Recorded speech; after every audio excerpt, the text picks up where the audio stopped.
नमस्कार साथियों, मैं डॉक्टर जहीर अब्बास। आज के वीडियो में अपन डिस्कस करेंगे कि एक बेहतरीन लाइफ जीने के लिए, यानी कि ऐसी लाइफ जिससे हमारे शरीर में इंसुलिन रेसिस्टेंस क्रिएट नहीं हो और भविष्य में भी हम डायबिटीज़ के पेशेंट ना हो, इसके लिए हमारी लाइफ स्टाइल कैसे होनी चाहिए, इसके बारे में अपन डिस्कस करते हैं। दोस्तों, अगर हम चाहते हैं कि हमारे जीवन में कभी भी इंसुलिन रेसिस्टेंस क्रिएट नहीं हो, तो इसके लिए हमें दो चीजों पे ध्यान देना पड़ेगा। एक तो हमारा खान पान और दूसरा है हमारा रहन सहन। खान पान में मैंने पिछले वीडियो में बता चुका हूं कि हमें लो ग्लाइसेमिक लोड का भोजन लेना है, यानी कि ऐसा भोजन लेना है जो हमारे शरीर में जाकर कम ग्लूकोज मुक्त करे। दूसरी बात, एपिसोड ऑफ ईटिंग, यानी पूरे दिन खाते रहने की आदत को छोड़ना है हमको। तीसरी चीज के बारे में अपन चर्चा करेंगे, फास्टिंग, यानी हमारे जीवन में जो हमारा दैनिक 24 घंटे का जो समय है उसको हमें 16 घंटे का फास्टिंग विंडो और 8 घंटे के ईटिंग विंडो में डिवाइड कर देना है। यानी कि शाम को खाना 7 बजे बंद किया है तो सुबह 11 बजे तक हमें कुछ भी नहीं खाना है। इस 8 घंटे का जो ईटिंग विंडो है उसको भी 3 एपिसोड ऑफ ईटिंग या 4 एपिसोड ऑफ ईटिंग में डिवाइड कर देना है। यानी कि सुबह का नाश्ता, सुबह का भोजन और शाम का भोजन, या सुबह का नाश्ता, सुबह का भोजन, दोपहर का नाश्ता और शाम का भोजन।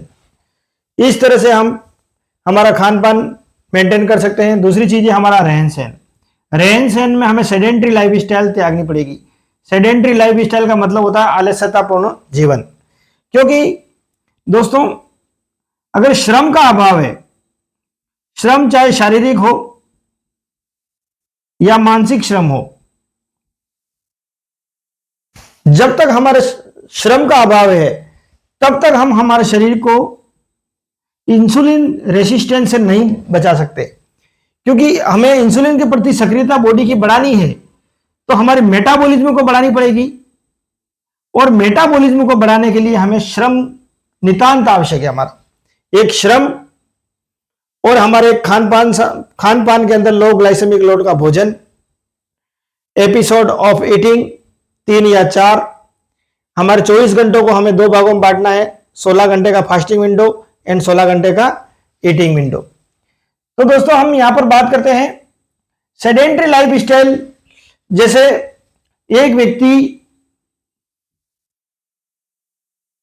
व्यक्ति अगर केवल सोया रहता है तो आधा कैलोरी प्रति मिनट खर्च करता है। यानी कि कोई व्यक्ति 1 घंटा सोता है, 1 घंटे के अंदर 30 कैलोरी खर्च करता है।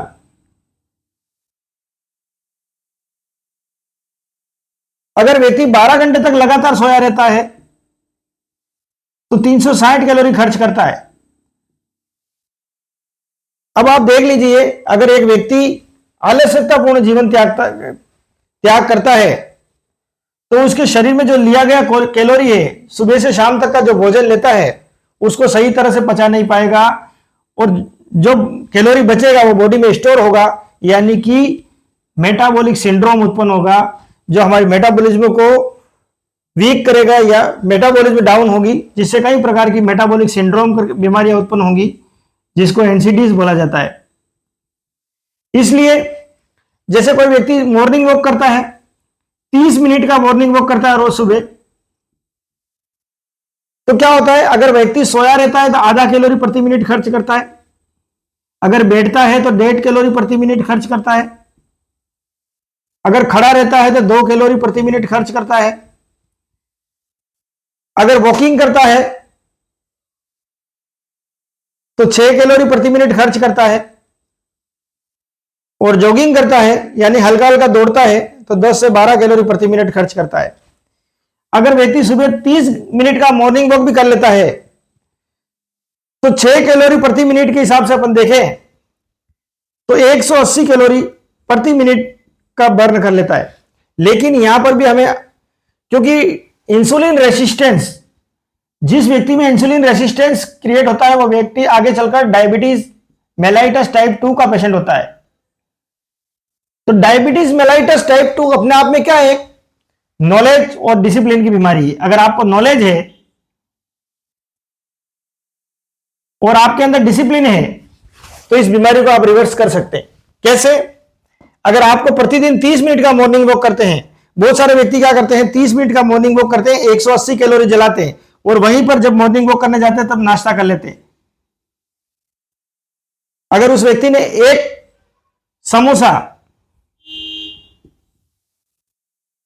और एक कचौरी या एक पोहा ये खा लिया है तो कम से कम 450 कैलोरी के आसपास उसके शरीर में वापस इंटेक कर लेगा।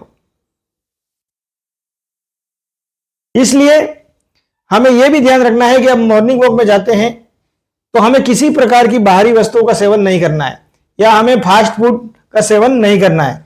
तभी हम हमारी जो बॉडी में स्टोरेज कैलोरी को बर्न कर पाएंगे और आने वाले समय में इंसुलिन रेसिस्टेंस से बच सकते हैं। दोस्तों, इंसुलिन रेसिस्टेंस हमारे शरीर में जब हम पैदा होते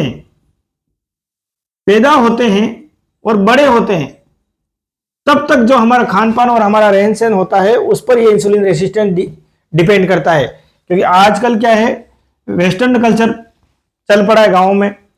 बच्चे क्या करते हैं, बहुत ही हाई कैलोरिक डाइट बच्चों को देना शुरू कर दिया है। बच्चों को केक खिलाते हैं या बाजार के बहुत डिब्बाबंद भोजन है जो उस तरह के बच्चों को दिए जाते हैं, जिससे इस बच्चे के अंदर सालों तक धीरे धीरे धीरे जो बॉडी की जो ग्लूकोज हैंडलिंग कैपेसिटी है उससे ज्यादा ग्लूकोज बॉडी के अंदर जा रहा है और वो व्यक्ति धीरे धीरे बड़ा होता है।